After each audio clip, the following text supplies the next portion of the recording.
Hi friends, जय श्री राम। तो आज का मेरा टॉपिक ये है बेरोज़गारी। इससे सभी परेशान रहते हैं। बेरोज़गारी एक ऐसी प्रॉब्लम है जिसका कोई सॉल्यूशन ही नहीं समझ में आता है। एक समय हमारे साथ भी ऐसा हुआ था, वो कोरोना के समय में जो स्थिति हमारी हुई थी, 3 महीने तक तनख्वाह ही नहीं आता था, समझ नहीं आता था। उस समय समझ में आया, सच में उस समय ये समझ में आया कि पैसा क्या होता है, पैसे की क्या वैल्यू होती है।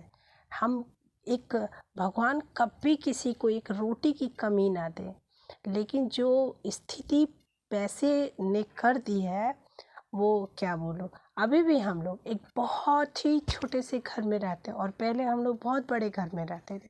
तो किसके पास कौन सी चीज़ आ गई है इसका तो घमंड करना ही नहीं चाहिए, पर किससे कौन सी चीज़ छीन जाए इसका तो कोई वो नहीं है।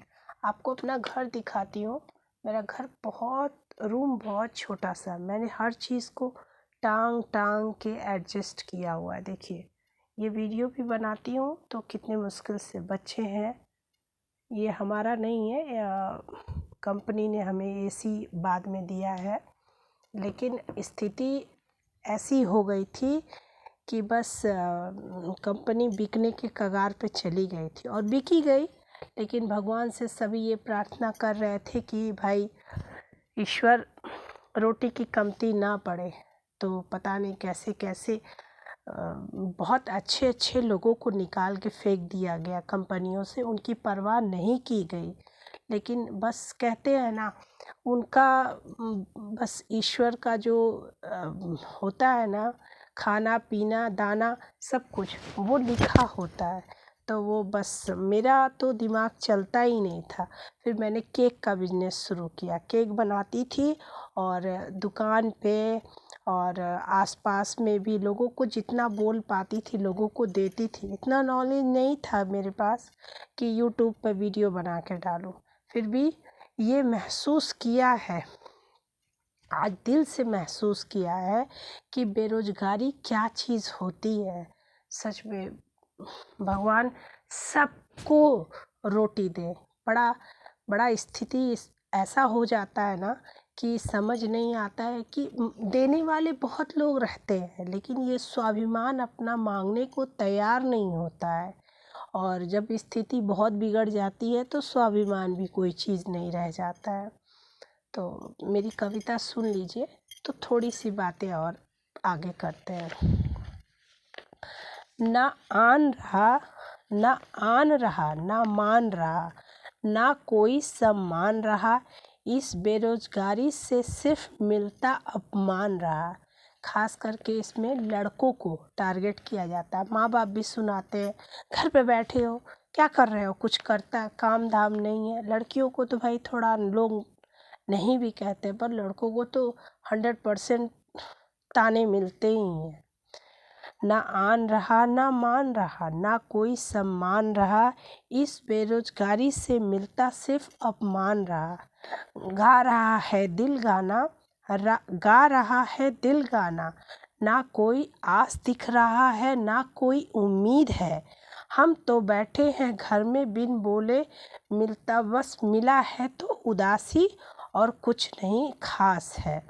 परिवार को कैसे चलाऊं, ना मिले पैसा तो कहाँ जाऊं। करने को सब कुछ तैयार हूँ पर काम नहीं है मेरे पास। सोचता हूँ बहुत कुछ पर फिर भी ना रहा कामयाब ना रहा। ये कैसी नाकामयाबी है, करना चाहूँ फिर भी बेरोज़गारी है। ना आन रहा ना मान रहा, ना कोई सम्मान रहा, इस बेरोज़गारी से मिलता सिर्फ अपमान रहा। तो भाइयों बहनों, जो भी हैं आप लोग, फ्रेंड्स, आप सब लोग प्रयास कीजिए। ऐसा नहीं है कि अगर आदमी करता है तो औरत काम ना करें। आपको जो टैलेंट है, आपको जो आता है, आपको खाना बनाना आता है, आप खाना को भी अपना बिजनेस बना सकते हैं। ऐसा कोई चीज़ नहीं है जो नहीं किया जा सकता है। सिलाई, कढ़ाई, बुनाई, और तो अपने हस्बैंड के पूरे साथ में साथ दीजिए, तो देखिए आपको खुद महसूस होगा। मैं कविता लिखती थी, लेकिन जब रोटी नहीं मिलता है ना, तो ये कविता काहे का भैया किसी काम लायक नहीं था। कुछ समझ ही नहीं आता था हमारी उस स्थिति में।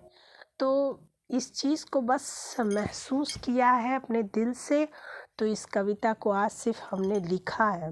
हालांकि ये किसी की परेशानी हम दूर नहीं कर सकते हैं, लेकिन ईश्वर से इतना प्रार्थना ज़रूर करेंगे कि भगवान कभी किसी को कोई ऐसी प्रॉब्लम ना दे कि जिसे दो रोटी के लिए कभी किसी के सामने हाथ फैलाना पड़े।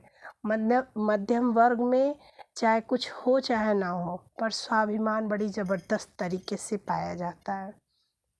अगर वीडियो पसंद आया हो तो लाइक कीजिएगा, सब्सक्राइब कीजिएगा। पल यशनी का कविता और विचार को सब्सक्राइब कीजिएगा। और भगवान से मैं क्या, सभी प्रार्थना करें, कभी किसी को किसी के लिए या हमें सबका तरक्की में तरक्की हो, सबके बरकत में बरकत हो, कभी किसी को रोटी कम ना पड़े। जय श्री राम।